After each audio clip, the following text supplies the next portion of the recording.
Hello, welcome once again. आपण बघतो topic oscillation. तर ऑसोलेशनमध्ये आपण लास्ट लेक्चरला काही लिनियर एस एच एम किंवा composition of linear S H M, simple pendulum, displacement, velocity, acceleration याचा स्टडी केलेला होता.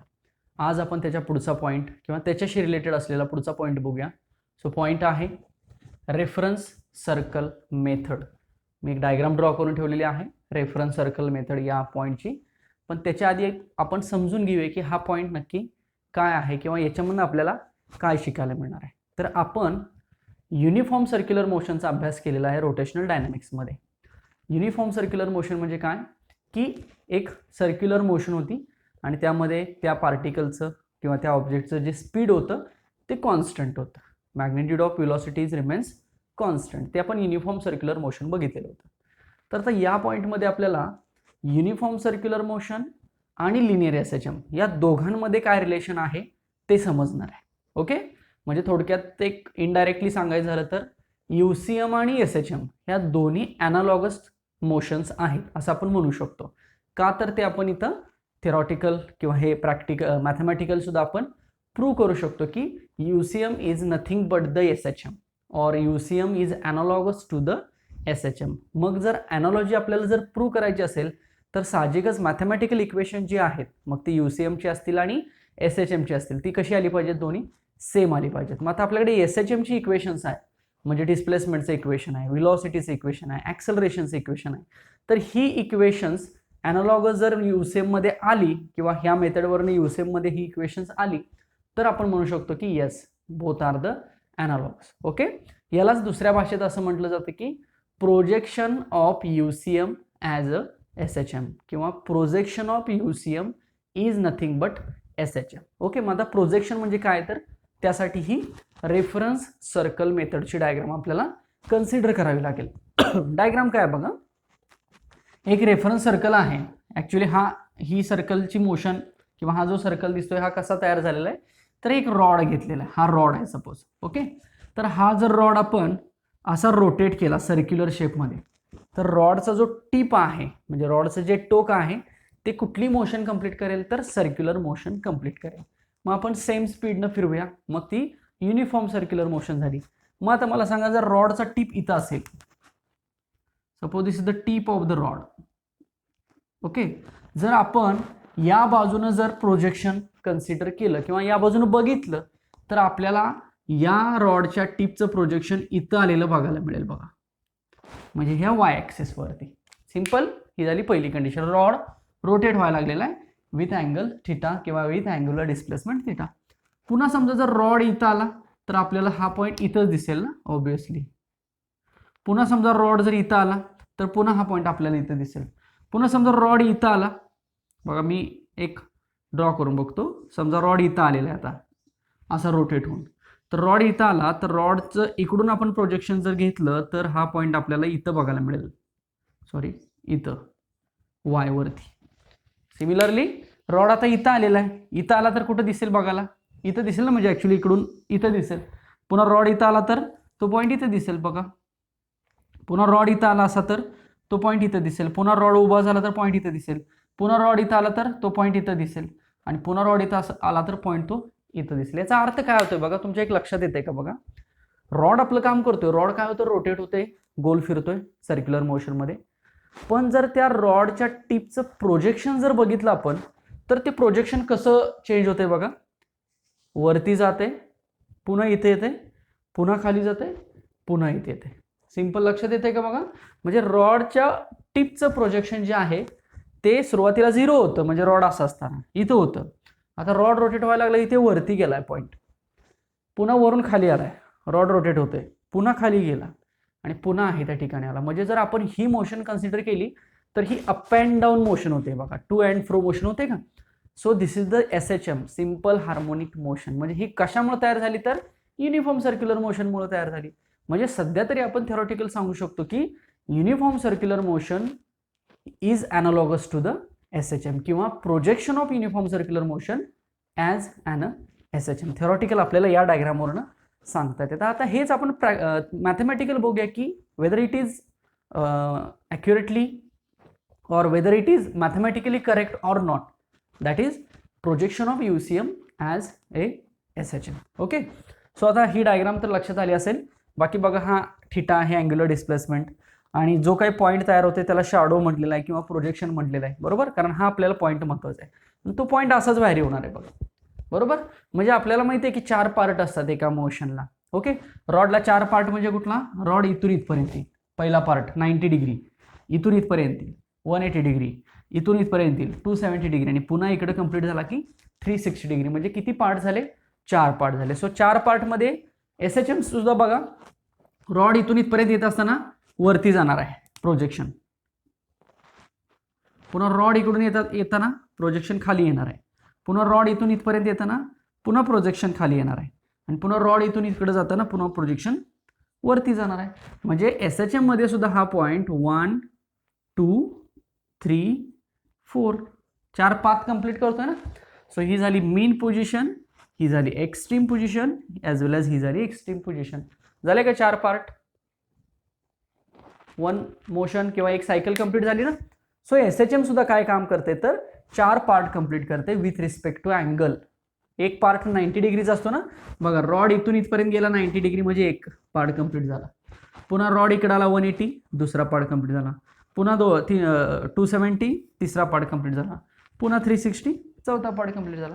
सो सध्या थेरॉटिकली आपण सांगू शकतो की yes, the projection of UCM is a SHM. आता हेच आपण मॅथमॅटिकली कसं प्रूव्ह करायचं हे बघूया. ही डायग्राम व्यवस्थित लक्षात ठेवा, ह्या डायग्रामवरतीच सगळं मॅथमॅटिकल डिपेंड आहे, कारण ही युनिफॉर्म सर्क्युलर मोशनची डायग्राम आहे. ओके, सो ह्या डायग्रामवरून आपल्याला प्रूव्ह कसा करायचा बघा. तर आपण म्हटलं की डिस्प्लेसमेंट, वेलोसिटी आणि ॲक्सेलरेशन तिघांचाही आपण प्रूव्ह बघूया. सो पहिला प्रूव्ह बघूया, प्रोजेक्शन ऑफ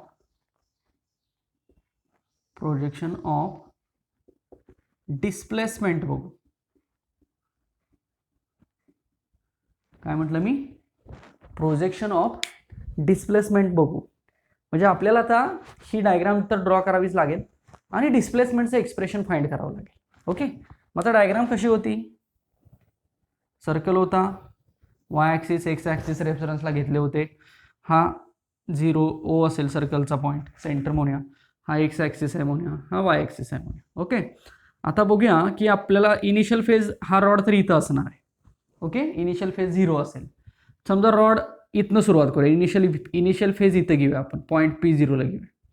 मग तेव्हा अँगल काहीतरी इनिशियल फेज असेल ना, फाय म्हणतो ना आपण, म्हणजे रॉडची सुरुवात इथं आहे असं आपण इमेजिन करूया. इथं केली तर फायची व्हॅल्यू 0 होणार आहे, त्यामुळे जरा फाय तिथं अवेलेबल आहे असं आपण म्हणूया. So this is the initial phase of the rod. म्हणजेच हा रेडियस वेक्टर थोडक्यात झाला ना त्या सर्कलचा, R0 म्हणू शकतो आपण याला, किंवा R0 बार म्हणू शकतो. ओके, आता हा रॉड जेव्हा इथं येईल, म्हणजे फॉर एक्झाम्पल असं म्हणूया, इथं आला रॉड आता पॉईंट P ला, आणि किती वेळेमध्ये तर टाइम T मध्ये. ओके, सो इथून इथपर्यंत रॉडने किती डिस्प्लेसमेंट कंप्लीट केलं मग, ओमेगा टी असतं का, theta is equal to omega T असतं ना, कारण omega is equal to theta upon T असतं. सो हा अँगल किती झाला, ओमेगा टी झाला. मग मला सांगा टोटल जर 0 पासून आपण अँगल कन्सिडर केला तर किती झाला, omega T plus phi. So ही आपली झाली फेज, ह्याला आपण म्हणूया थिटा म्हणूया. Okay, X is equal to A sine omega T plus phi होतं का. So omega T plus phi म्हणजेच थिटा झाला. सो आपण याला थिटा रिप्रेझेंट करू. सो आपल्याला मिळालं ही कंडिशन, रॉड इथे होता आणि रॉड आता इथं आलेला आहे, बरोबर. मग रॉड जेव्हा इथं आला, मग जर याचं प्रोजेक्शन बघितलं तर कुठं आलं, ते इथं आलं, या पॉईंटला आलं. म्हणजे आपल्याला थोडक्यात इथून इथपर्यंतचं डिस्टन्स काढावं लागेल, त्याला मी काय म्हणतो, वाय म्हणतो. So this is the displacement. बघा अजून मेन पोझिशनला जायचं, एका टी टाइममध्ये त्या पार्टिकलनं जो प्रोजेक्शन पडलेला पॉईंट आहे, पार्टिकल म्हणूया, पॉईंट म्हणूया, त्याने किती डिस्प्लेसमेंट कंप्लीट केलं तर वाय इतकं डिस्प्लेसमेंट कंप्लीट केलेलं आहे. बघा तो आधी रॉड इथं होता, रॉड इथून इथपर्यंत येईपर्यंत तो इथून पार्टिकल किंवा ते प्रोजेक्शन पार्टिकल इथून इथपर्यंत गेला. सो वाय इतक्या डिस्टन्सवरती गेला. सो आपल्याला याच्यामध्ये काय काढावं लागेल, वायची व्हॅल्यू फाइंड करावी लागेल. मी याला काहीतरी नाव देतो, ओ एम असं नाव देतो, ह्या पॉईंटला एम असं म्हणतो. ओके, आता मला सांगा, आपल्याला वाय तर काढायचा आहे, बरोबर. आपल्याला हा अँगल थिटा मिळाला आहे, म्हणजे ऑब्विसली हा पण अँगल किती असेल, थिटा असेल. लक्षात येते का, म्हणजे डायग्राम अशी तयार झाली का बघा. This is the theta and this is Y, आणि हा कोण आहे, रेडियस आहे, आर म्हणून त्याला, किंवा R0 म्हणलेलं आपण काही म्हणू शकतो, आर किंवा R0 बार, दोघांची व्हॅल्यू काय सेमच असणार आहे. लक्षात आलं. सो हे झालं वाय, हा झाला थीटा, आणि हा झाला आर किंवा R0, आणि आपल्याला काढायचं आहे कोण, वाय काढायचं. मग हा राईट अँगल ट्रायंगल तर दिसतोय. मग आपल्याला माहिती आहे की राईट अँगल ट्रायंगल मधले जर एखादी बाजू काढायची असेल तर आपण साइन किंवा कॉसचा विचार करतो. जर समोरची बाजू काढायची असेल तर आपण साइनचा विचार करतो. जर लगतची म्हणजे ऍडजस्टंट साइड काढायची असेल तर आपण कॉसचा विचार करतो. सो या कन्सेप्ट प्रमाणे आपण सिंपल काय म्हणू शकतो की साइन थीटा बघूया याच्यामध्ये. So sine of theta is equal to opposite upon hypotenuse, याला हायपोटेनिस म्हणू शकतो. Okay. So therefore y is equal to r of sin theta and therefore y is equal to r of sin omega t plus phi. So आपल्याला कशाचं equation मिळालं, वायचं equation मिळालं. आणि आपल्याला अँड SHM मध्ये एक्सचं इक्वेशन किती मिळालं होतं, a sin omega T plus five, आठवतंय का बघा. सो दोन्ही इक्वेशन जर आपण कम्पेअर केले तर अॅनालॉजी दिसते, फक्त एक्सच्या ऐवजी वाय, कारण वाय ऍक्सिस वरती तो पॉईंट आता प्रोजेक्शन त्या पॉईंटचं मूव होतंय ना, to and fro motion, up and down motion, म्हणून एक्सच्या ऐवजी कोण आलेलं आहे, सिंपल वाय आलेला आहे. आरच्या ऐवजी ए म्हणजे अँप्लिट्यूड, इथं आता आर म्हणजे अँप्लिट्यूड असेल ना, कारण ही रेडियसचंच प्रोजेक्शन इथं पडते ना. सो टोटल अँप्लिट्यूड किती असेल, आर असेल ना, हा एवढा सगळा आरच आहे ना. सो हा आर म्हणजे अँप्लिट्यूड झाला, साईनला साईन आलं, omega T plus five same आलं. सो दोन्ही इक्वेशन अॅनालॉगस आले. सो हे मॅथमॅटिकल म्हणू शकतो की yes there is an analogy of displacement also, that is projection of displacement or projection of UCM as a SHM. So mathematically आपण डिस्प्लेसमेंटच्या बाबतीत तरी हे प्रूव्ह केलेलं आहे. असंच आपण व्हेलॉसिटीच्या बाबतीत बघूया. ओके. सो पुन्हा हीच डायग्राम आपल्याला घ्यावी लागेल. सो आपण म्हणूया projection of velocity. Okay. So projection of velocity, पुन्हा डायग्राम बघा. वाय ॲक्सिस, एक्स ॲक्सिस, पुन्हा हा पॉईंट, आता समजा हा पॉईंट पी आहे असं म्हणूया आपण, हा रॉड इथं आलेला आहे, थीटा इतक्या अँगलमध्ये, म्हणजेच ओमेगा टी प्लस फाय इतका अँगल होता, बरोबर. आता ह्या रॉडला व्हेलॉसिटी अशी आहे ना, रॉडला म्हणजे रॉडच्या टिपला युनिफॉर्म सर्क्युलर मोशनमध्ये आठवते का, याला आपण व्ही बार म्हटलं होतं, आणि व्ही बार किती असतं, आर ओमेगा होतं ना. ओके. सो याचं प्रोजेक्शन इथं असेल, म्हणजे आता हा झाला पार्टिकल इथं, ठीक आहे. ओके. सो आता मला सांगा, ह्या पार्टिकलला ही अशी व्हेलॉसिटी आहे, हीच व्हेलॉसिटी मी पॅरलल वेक्टर आहे ना शेवटी मी तो इथं ड्रॉ करू शकतो. सो हा सुद्धा काय तयार झाला, व्ही बार, पॅरलल म्हणू शकतो ना. म्हणजे जसं ह्या टिपची व्हेलॉसिटी ही झाली तशी त्या प्रोजेक्शन असलेल्या पॉईंटची व्हेलॉसिटी ही म्हणू शकतो आपण. हा पॉईंट काय इकडे जाणार नाहीये, पण याला अॅनालॉगस व्हेलॉसिटी ही असल्यामुळे आपण वेक्टरच्या फॉर्ममध्ये याला पॅरलल वेक्टर हा काढू शकतो. ओके. सो आता आपल्याला जॉमेट्री कशी मिळाली बघा, हा पॉईंट इकडं चाललेला आहे, ॲक्च्युअलमध्ये त्या पॉईंटचं प्रोजेक्शन इकडं चाललेलं आहे. सो इकडची व्हेलॉसिटी काढायची त्याला, म्हणजे त्याला आपण म्हणूया व्ही म्हणूया, व्ही बार वाय म्हणतो मी, वाय डायरेक्शनला चाललेला आहे. आपल्याला हा माहिती आहे ना, कारण हा याला पॅरलल घेतलेला, सो हा माहिती आहे आपल्याला. सो मी जर इथे एक जॉमेट्री तयार केली तर मला एक ट्रायंगल मिळाला बघा, लाईक दिस.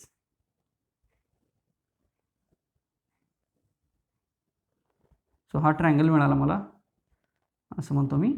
हा जो ही साईड आहे ती कोण आहे, व्ही आहे, म्हणजेच कोण आहे, आर ओमेगा आहे. ओके. आणि ही साईड आपल्याला फाइंड करायची. आता मगाशी आपण ट्रायंगलच्या बाजू डिस्प्लेसमेंटनं दाखवल्या होत्या, आता आपण ट्रायंगलच्या बाजू व्हेलॉसिटीनं दाखवूया की ही एक व्हेलॉसिटी आहे, ही एक व्हेलॉसिटी आहे, ही एक व्हेलॉसिटी आहे. सिंपल. आता बघा हा अँगल, जर हा थीटा असेल तर हा थीटा असेल, आणि ऑब्विसली हा थीटा असेल, म्हणजे अँगल जो तयार होणार तो थीटाच तयार होणार आहे इथं, जर जॉमेट्री आपण बघितली तर. सो आपल्याला काय मिळालं, थीटा मिळाला. सो या ट्रायंगलमध्ये आपल्याला कोण फाइंड करायचं, आता पार्टिकल इथून इकडं चाललाय एका व्हेलॉसिटीनं, म्हणजे व्ही वायनं चाललाय. सो तो व्ही वाय आपल्याला इथं फाइंड करायचा, म्हणजे एका ट्रायंगलमध्ये ॲडजेसंट साईड आपल्याला फाइंड करायची. मग साईन वापरायचं का कॉस, तर ऑब्विसली कॉस वापरायचं. म्हणजे काय होणार, therefore cos of theta is equal to adjacent upon hypotenuse म्हणूया, हा हायपोटेनिस दिसतोय ना, लक्षात येत आहे. सो देअरफॉर व्ही वाय काढायचं आपल्याला. So it is equal to V cos of theta. Therefore V Y is equal to, V म्हणजेच कोण आहे, आर ओमेगा, आणि कॉस ऑफ कोण आहे, थिटा म्हणजे कोण, ओमेगा टी प्लस फाय. बघा हे इक्वेशन आपल्या SHM मधल्या व्हेलॉसिटीच्या इक्वेशन सारखं आलंय का बघा, आठवतंय? हे SHM मध्ये इक्वेशन होतं ना, x is equal to A sine omega T plus phi. मी जर याचा डेरिव्हेटिव्ह घेतलं तर मला व्हेलॉसिटी मिळायची ना, dx अपॉन dt घेतलं की व्हेलॉसिटी काय मिळायची, a cos omega T plus phi into omega मिळायचं. म्हणजे थोडक्यात ए ओमेगा, आठवते का बघा. So velocity is equal to, आपलं इक्वेशन काय होतं, velocity is equal to dx upon dt. व्यवस्थित लक्ष द्या. So d by d t आपल्याला एक्सचं काय घ्यायचं आहे, डेरिव्हेटिव्ह घेत आहे. मग एक्स कोण होता आपला, a sine omega T plus phi होता, आठवत आहे. सो व्ही आपल्याला किती मिळाला होता, तर a omega cos of omega T plus phi. Compare करा ही दोन्ही इक्वेशन्स. ओके, सो ही जर दोन्ही इक्वेशन्स कम्पेअर केली तर अॅनालॉजी दिसते ना, आरच्या ऐवजी ए आला, ओमेगा आहे तसंच, कॉसच्या ऐवजी cos omega T plus five आहे तसंच.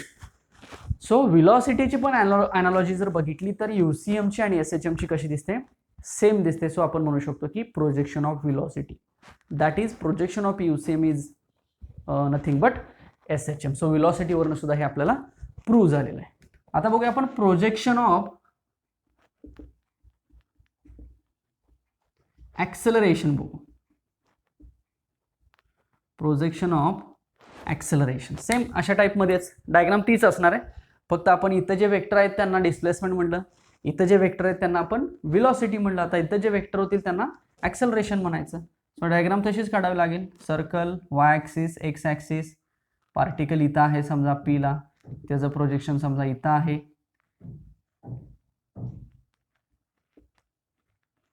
ओके, इथं अँगल आहे थिटा, हा झाला 0, हा झाला m. ओके, हा सुद्धा थिटा असेल. आता पार्टिकल पी जो आहे तो सर्क्युलर मोशन कंप्लीट करतोय.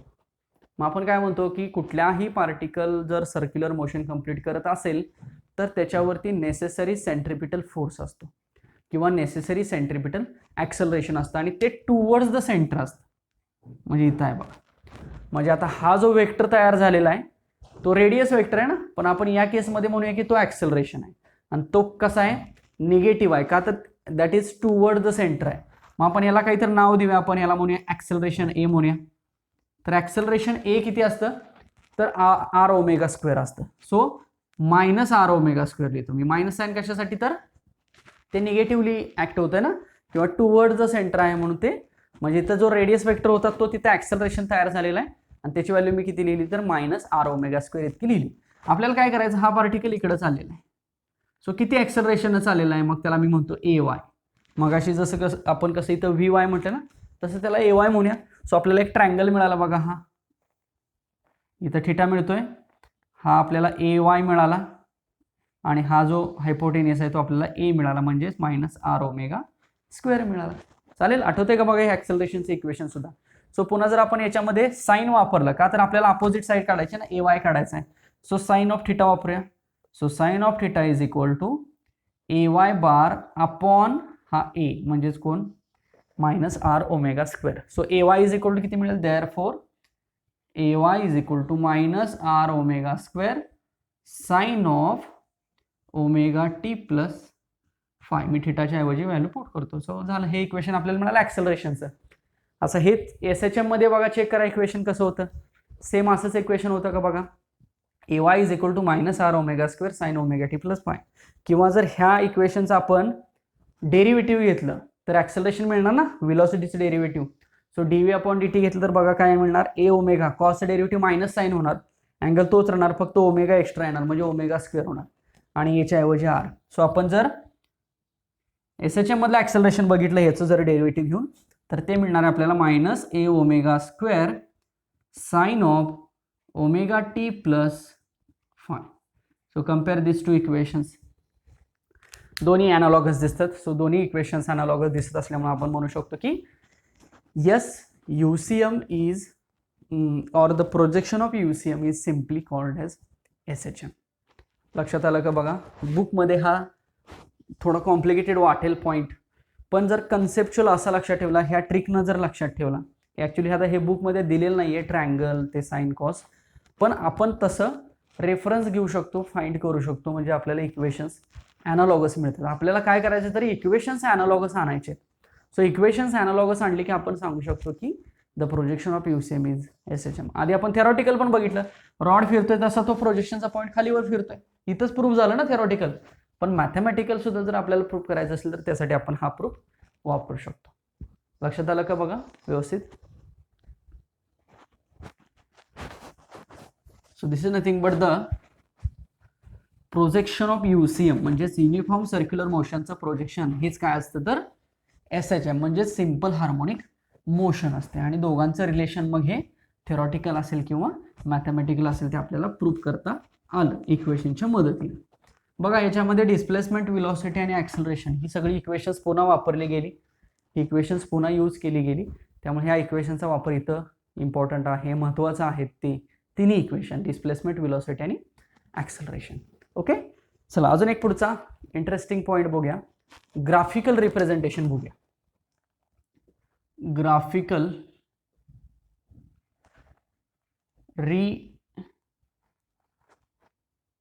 Representation of SHM.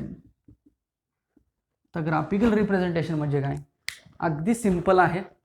दोन ग्राफिकल रिप्रेझेंटेशन आपण बघायची. दोन का बघायची, एक आहे particle start from mean position आणि दुसरा सिंपल आहे particle start from extreme position. दोन कंडिशन इम्पॉर्टंट आहेत म्हणून दोन ग्राफिकल रिप्रेझेंटेशन बघायचे. आता स्टार्ट फ्रॉम मीन पोझिशन म्हटलं की फेज अँगल काही येत नाही, म्हणजे फायची व्हॅल्यू जी इनिशियल फेज आहे तो 0 येतो. फेज अँगल येतो पण इनिशियल फेज 0 येतो. आणि particle start from mean position म्हटलं की इथून इकडं पार्टिकल इमॅजिन केला फक्त, म्हणजे एवढी जागा सोडली आणि ही जागा किती तर 90 डिग्री आहे ना. सो मीन एक्स्ट्रीम पोझिशनपासून पार्टिकल स्टार्ट होत असेल तर त्याचा फायची व्हॅल्यू किती असणार आहे, π/2 90 डिग्री असणार. हा फक्त फरक आहे. सो ह्या दोघांचे दोन ग्राफिकल रिप्रेझेंटेशन आपण बघूया. सो पहिलं बघूया, पहिली कंडिशन म्हणतो मी first, when particle start from mean position, 0 पासून पार्टिकल स्टार्ट होते असं आपण म्हणूया. मग मीन पोझिशनला स्टार्ट होत असेल तर ऑब्व्हियसली अँगल 0 असणार आहे, फाय 0 असणार आहे. Okay, so therefore x is equal to काय असते equation, a sin omega t plus phi, म्हणजेच काय ना, therefore x is equal to a sin of omega t. कशाचं इक्वेशन मिळालं, डिस्प्लेसमेंटचं इक्वेशन मिळालं. देअरफॉर व्हेलॉसिटी काढा, डेरिव्हेटिव्ह घ्या, dx upon dt. So d by dt a sin of omega t. So therefore v is equal to a omega cos of omega t. हे झालं equation व्हेलॉसिटीचं. हे सोपं आहे. आता असंच ॲक्सेलरेशन काढा. So dv upon dt. So d by dt व्हेलॉसिटीची value put करूया, a omega cos of omega t. So therefore a is equal to minus, cos derivative minus होणार आहे, a ओमेगा स्क्वेअर आणि साइन ऑफ ओमेगा टी. बघा equation number 3. म्हणजे जर particle मीन पोझिशनपासून start होत असेल तर त्याचं डिस्प्लेसमेंट एवढं असेल, त्याची व्हेलॉसिटी एवढी असेल आणि त्याचं ॲक्सेलरेशन एवढं असेल. तिन्ही इक्वेशन्स आपल्याला मिळालं. तर ग्राफिकल रिप्रेझेंटेशन अजून तर आलेलं नाही. सो आपल्याला साहजिकच ग्राफ काढायचा आहे. मग ग्राफ म्हटलं की मोशन काढायची आपल्याला. मग मोशन म्हटलं की आपण एक कन्सेप्ट बघितली होती बघा, की ही अशी वेव्ह असते. थोडं एक जनरल वेव्ह घेऊया आपण. ओके, तर वेव्हमध्ये हा एक पार्ट आला, हा पार्ट आला, हा आला, हा आला. किती 5 पार्ट आले का. सो हे असेच 5 पार्ट ह्याच्यामध्ये आपल्याला ड्रॉ करायचे. ओके, मग त्याच्यासाठी आपल्याला प्रत्येक अँगलवरची डिस्प्लेसमेंटची, व्हेलॉसिटी आणि ॲक्सेलरेशनची व्हॅल्यू माहीत पाहिजे, तरच आपण ग्राफ ड्रॉ करू शकतो ना. सो आपण पहिल्यांदा त्या व्हॅल्यूज फाइंड करून घ्या.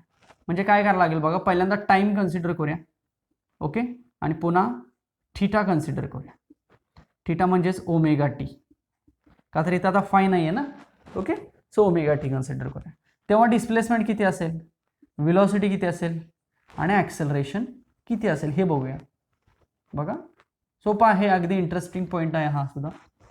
सो टाइम, अँगल, तेव्हाचं डिस्प्लेसमेंट, तेव्हाची व्हेलॉसिटी आणि तेव्हाचं ॲक्सेलरेशन. सो पहिला अँगल किती असेल मला सांगा? ऑब्विसली 0 असेल. दुसरा किती असेल? π/2 असेल. मी रेडियनमध्ये लिहितो, हे डिग्रीमध्ये आता तुम्ही करू शकता. तिसरा किती असेल? पाय असेल. चौथा किती असेल? 3π/2 असेल. आणि पाचवा किती असेल तर 2π असेल. झाले. एका सायकल पुरतं आपण बघितलं तरी हे चालू शकतो. ओके. आता मला टाइम रिप्रेझेंट करायचे. ओके. तर टाइम 0ला 0च असणार आहे. पूर्ण शेवटच्या सायकल म्हणजे शेवटच्या पॉईंटला सायकलच्या टाइम किती असतो? कॅपिटल टी असतो. बरोबर. इथं कॅपिटल टी असेल तर इथं t/2 असणार आहे. लक्षात येत आहे का बघा? त्याच्यानंतर इथं असणार आहे त्याच्याही निम्म म्हणजे t/4 असणार आहे आणि इथं असणार आहे 3t/4 असणार आहे. हेच लक्षात कसं ठेवू शकता बघा? 0t/4 0, 1t/4, 2t/4, 3t/4, 4t/4 असं जरी केलं तरी तुम्हाला ते पॉईंट्स लक्षात राहू शकता. आता बघूया या कंडिशनला x किती असेल. तर आता x ची व्हॅल्यू माहिती आहे आपल्याला ही x = a sin ωt. पण आता ωt इथं मात्र 0 आहे. So x = a sin 0. sin 0 किती असतं? 0 असतं. त्यामुळे टोटल आन्सर काय येणार आहे? 0 येणार आहे. बरोबर. पुढची π/2 व्हॅल्यू आहे बघा. आता ह्या व्हॅल्यू काय पुट करायचे नाहीत कुठे, फक्त रेफरन्ससाठी लिहिलेत आपण. मेन ह्या व्हॅल्यू ह्या इक्वेशनमध्ये पुट करायचे. सो π/2 पुट करूया ωt च्या ऐवजी. So x = a sin π/2. sin π/2 किती असतं? 1 असतं. सो आन्सर येणार आहे आपल्याला +a येणार आहे. +1 असतं ना, म्हणजे +a आलं. आता पुढची व्हॅल्यू पाय पुट करूया. So x = a sin π. sin π किती असतं? 0 असतं. सो टोटल आन्सर किती येणार आहे? 0 येणार आहे. पुढची व्हॅल्यू पुट करूया. x = a sin 3π/2. sin 3π/2 -1 असतो ना, सो हे येणार आपल्याला -1. आणि पुढची व्हॅल्यू sin 2π म्हणजेच 0 असतं, म्हणजे सगळंच आन्सर काय येणार? 0 येणार. बघा एक ट्रिक सुद्धा लक्षात ठेवू शकता तुम्ही. पहिली व्हॅल्यू मिळते 0, नंतर +a मिळते, पुन्हा 0 मिळते, पुन्हा -a मिळते, पुन्हा 0 मिळते, पुन्हा पुढची +a मिळणार, पुन्हा 0 मिळणार, पुन्हा -a मिळणार, पुन्हा 0 होणार. सो अशी रिपीटेटिव्ह मोशन तिथे होते. त्यामुळं ह्या व्हॅल्यू सगळ्यात पुढे रिपीट होत जाणार. त्यामुळे आपण एकाच सायकलशी रिलेटेड व्हॅल्यू घेतल्या. चला व्हेलॉसिटीकडे येऊया. इथं पहिली व्हॅल्यू पुट करा 0. So v = a ω cos 0. cos 0 म्हणजे +1 ना, म्हणजे आन्सर येणार आहे a ω. बरोबर का बघा? पुढची व्हॅल्यू पुट करा π/2. v = a ω cos π/2. cos π/2 0. Okay. So total answer 0. Next पुढची value cos of π. So cos π किती असतं? -1 असतं. So it is -a ω. Next cos 3π/2 0. So it is 0. आणि लास्ट व्हॅल्यू पुन्हा cos 2π म्हणजे cos 360 आपण किती घेतो? पुन्हा 1 घेतो. त्यामुळे पुन्हा ही व्हॅल्यू काय असेल? a ω. बघा लक्षात येते का? सो +a ω 0, -a ω 0 आणि देन +a ω. तसंच ॲक्सेलरेशन काढूया. आता ॲक्सेलरेशन पुन्हा sin 0 किती येणार आहे? 0. सो पहिलं आन्सर 0 होणार. पुन्हा sin π/2 1. सो आन्सर येणार आहे -a ω². बघा इथं हे एवढं शिल्लक राहणारच आहे ना. पुन्हा तिसरी व्हॅल्यू sin π. sin π सुद्धा 0 असतं. सो पुन्हा 0. पुन्हा चौथी व्हॅल्यू आली sin 3π/2. sin 3π/2 minus. So minus हे प्लस होईल. सो हे +a ω² होईल. आणि शेवटची व्हॅल्यू काय होईल? 0 होईल. सो सगळ्या व्हॅल्यूज काय होत आहेत? रिपीट होत आहेत का? सो आता सिंपल आपल्याला x, v आणि a चं ग्राफिकल रिप्रेझेंटेशन करायचं. बघा त्यासाठी हा टेबल महत्त्वाचा. टेबल कशावरून आला? ह्याच्यावरून आला. हे कशावरून आलं? तर पहिल्या एका इक्वेशनवरून आलं. त्यासाठी मीन पोझिशन इम्पॉर्टंट आहे, लक्षात ठेवायची.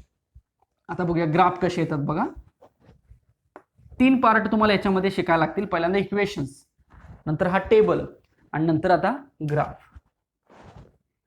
सो साहजिकच आपण पहिला ग्राफ जो आहे तो एक्सचा म्हणायचा, दुसरा ग्राफ आहे तो व्हीचा म्हणायचा आणि तिसरा ग्राफ आहे तो ॲक्सेलरेशनचा म्हणायचा. ग्राफ काढण्याच्या आधी पोझिशन्स टाकूया. ही 0 आहे. पुढची साहजिकच किती असते? π/2 असते. त्याच्या पुढची π असते. त्याच्या पुढची 3π/2 असते आणि त्याच्या पुढची 2π असते. हे तर आपण टाकू शकतो ना. टाइमच्या बाबतीत 0, t/4, t/2, 3t/4 आणि t झालं. ओके. सो इकडे आपण अँगल म्हणूया ω/t. ओके. चला आता x 0ला किती आहे बघा? 0ला 0च आहे. π/2 ला किती आहे? +a. मग +a वरती असेल कुठं तर. इथं आहे म्हणूया आपण. हा +a आणि हा -a सेमच असतील ना दोन्ही. सो वरती आहे म्हणजे इथं आला. पुन्हा 0 आहे, इथं आला, पुन्हा इथं आहे मायनस आहे आणि पुन्हा 0. मग हे सगळे पॉईंट जर आपण जॉईन केले तर आपल्याला एक साईन वेव्ह मिळाली बघा. म्हणजे डिस्प्लेसमेंटमध्ये साईन होतं का equation x is equal to A sine, so it is a sine wave. तसंच व्हेलॉसिटी बघूया. व्हेलॉसिटी पहिलीच ए ओमेगा आहे, सो ए ओमेगा इथं वरती असं म्हणूया आपण. सो ॲम्प्लिट्यूड ए ओमेगा झाला, हा मायनस ए ओमेगा झाला. सो पहिलाच पॉईंट इथं आहे. व्हेलॉसिटी π/2 ला किती आहे, 0 आहे. व्हेलॉसिटी 3 पायला किती आहे, मायनस ए ओमेगा आहे. पुन्हा व्हेलॉसिटी 3 π/2 ला किती आहे, 0 आहे. आणि व्हेलॉसिटी 2 पायला किती आहे, ए ओमेगा आहे, म्हणजे इथं आहे. सो हे सगळे पॉईंट जर जोडले तर आपल्याला हा ग्राफ असा मिळाला. ओके, सो हा झाला व्हेलॉसिटीचा ग्राफ. नेक्स्ट ॲक्सेलरेशन 0 ला किती आहे, 0च आहे. π/2 ला किती आहे, minus A omega square. Suppose हे मायनस ए ओमेगा स्क्वेअर, हे प्लस ए ओमेगा स्क्वेअर. प्रत्येकामध्ये ॲम्प्लिट्यूड बदलतोय ना, याचा ॲम्प्लिट्यूड ए, याचा ॲम्प्लिट्यूड ए ओमेगा, याचा ॲम्प्लिट्यूड ए ओमेगा स्क्वेअर आहे. ओके, सो पहिली व्हॅल्यू 0 आहे, दुसरी मायनस ए ओमेगा स्क्वेअर आहे, तिसरी पुन्हा 0 आहे, चौथी प्लस ए ओमेगा स्क्वेअर आहे आणि पाचवी पुन्हा 0 आहे. सो पुन्हा हे जोडा. सो हे सुद्धा नेचर कशासारखं आहे, साईन वेव्ह सारखं आहे का, फक्त हे कॉस वेव्ह सारखं आहे बघा. का तर ह्या इक्वेशनमध्ये साईन होतं, यामध्ये कॉस आहे, ह्याच्यामध्ये पुन्हा साईन आहे. Okay, so this is the graphical representation of the displacement, velocity and acceleration. याच्यावरून कन्क्लुजन काय सांगायचं आहे बघा. कन्क्लुजन काय सांगायचं आहे तर डिस्प्लेसमेंट, ॲक्सेलरेशन, व्हेलॉसिटी हे सगळे पिरियडिक आहेत. का तर रिपिटेटिव्ह मोशन सगळे पिरियडिक मोशन्समध्ये हे आपल्याला बघायला मिळत आहेत. आता त्याच्यानंतर आपण आज असं सांगू शकतो की याच्यामध्ये आणि याच्यामध्ये जर फेज डिफरन्स बघितला तर π/2 दिसतोय बघा. डिस्प्लेसमेंटमध्ये आणि व्हेलॉसिटीमध्ये फेज डिफरन्स म्हणजे बघा, यातली वेव्ह समजा जर हा पॉईंट कन्सिडर केला तर अशी स्टार्ट झाली, यातला हा पॉईंट कन्सिडर करा असा स्टार्ट झाला. सो दोघांमधलं डिस्टन्स काढा, सो π/2. सिमिलरली याच्यात आणि याच्यात जर बघितलं आपण तर पुन्हा π/2 दिसते बघा. ही इथून स्टार्ट झालेली आहे, ही इथून स्टार्ट झालेली आहे. सो पुन्हा हे डिस्टन्स किती झालं, π/2 झालं. याच्यामध्ये आणि याच्यामध्ये बघितलं तर अपोजिट दिसत आहेत, म्हणजे 180 ना, अपोजिट म्हणजे 180 फेज. सो याच्यामधला फेज डिफरन्स जो आहे तो पाय रेडियन म्हणजे 180 डिग्री इतका फेज डिफरन्स आहे. पुन्हा हे जे आहे ते साईन वेव्हचं नेचर आहे, हे आहे ते कॉस वेव्हचं नेचर आहे, हे आहे ते पुन्हा साईन वेव्हचं नेचर आहे. लक्षात आलं. म्हणजे तुम्ही असे काही कन्क्लुजनचे जे काही पॉईंट्स आहेत ते सुद्धा तुम्ही याच्यावरनं सांगू शकता. लक्षात आलं. सेम असंच आपल्याला ग्राफिकल रिप्रेझेंटेशन बघायचं आहे, पण ते पार्टिकल स्टार्ट फ्रॉम एक्स्ट्रीम पासूनचं बघायचं आहे. ओके, सो ते आपण पुढच्या लेक्चरमध्ये बघूया. आज बघा 2 गोष्टी आपण शिकलो. एक म्हणजे रेफरन्स सर्कल मेथड आणि दुसरी म्हणजे graphical representation of SHM when particle start from the mean position. आपण पुढच्या व्हिडिओ लेक्चरमध्ये when particle start from extreme position जर असेल तर त्याचं डिस्प्लेसमेंट, व्हेलॉसिटी आणि ॲक्सेलरेशनचा अभ्यास करूया आणि त्याचं ग्राफिकल रिप्रेझेंटेशन बघूया. लक्षात आलं. बघा हे व्यवस्थित सगळ्यांना समजलं का. काही शंका असेल तर तुम्ही डेफिनेटली विचारा. आपण भेटूया पुढच्या लेक्चरमध्ये. Thank you so much.